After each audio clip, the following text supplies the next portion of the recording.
First மண்சட்டி வச்சு அடுப்பில் நல்லெண்ணெய் விட்டு கடுகு போட்டு கடுகு பொரிஞ்சோடனே வெந்தயம் போடணும். வெந்தயம் போட்டோடனே சின்ன வெங்காயம், பச்சை மிளகாய், கறிவேப்பிலை, பூண்டு போட்டு நல்லா வதக்கணும். வெங்காயம், பூண்டு, பச்சை மிளகாய் நல்லா வதங்கினுடன் தக்காளி போட்டு வதக்கவும். தக்காளி நல்லா எண்ணெய் பிரிய வதக்க வேண்டும். அதெல்லாம் கொஞ்சம் உப்பு போட்டு தக்காளி கரையிறதுக்காக உப்பு போடவும்.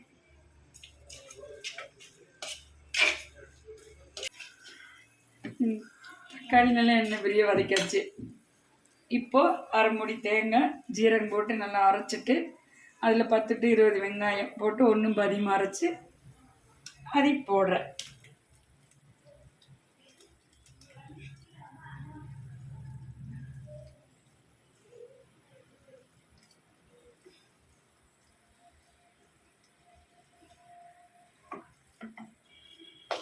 போட்டு அதையும் நல்ல எண்ணெய் பிரிய வதக்கிங்க.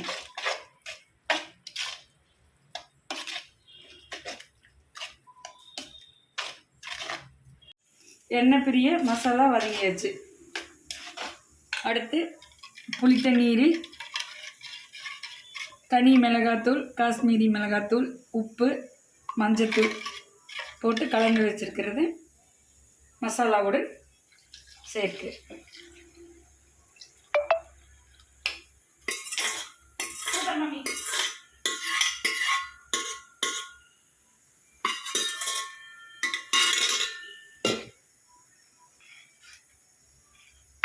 அடுத்து சேர்த்துட்டு நல்லா கலக்கி விடுங்க. நல்லா கலக்கி விட்டுட்டு உப்பு செக் பண்ணிக்கங்க. உப்பு பார்த்துக்குங்க. பார்த்துட்டு கட்டி பெருங்காயம் கொஞ்சம் தண்ணியில் போட்டு கரைச்சி வச்சுருக்கேன், அதை ஊற்றிடுங்க.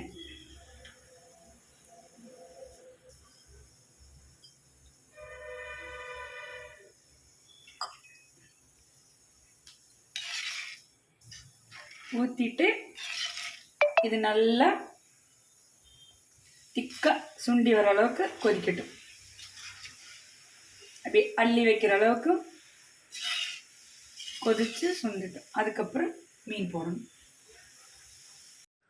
இப்போ குழம்பு நல்லா சுண்டி மேலே எண்ணெய் பிரிஞ்சு வந்தாச்சுங்க.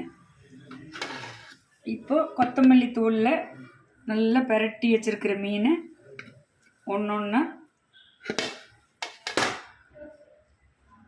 அப்படி மெதுவாக போடுங்க.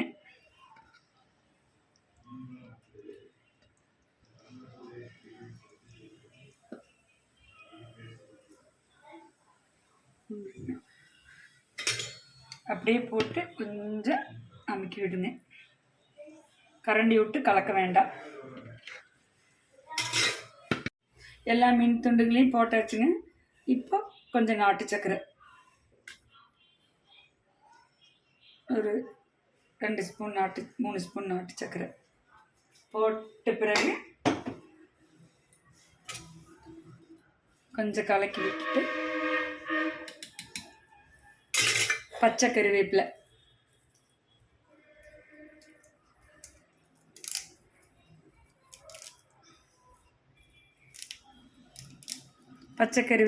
அப்படியே கிள்ளி சேர்த்துக்குங்க. கிள்ளி அப்படியே மேலே தூவிடுங்க. தூவிட்டு மேலே தேங்காய் எண்ணெய் விட்டுருங்க. அவ்வளோதான்.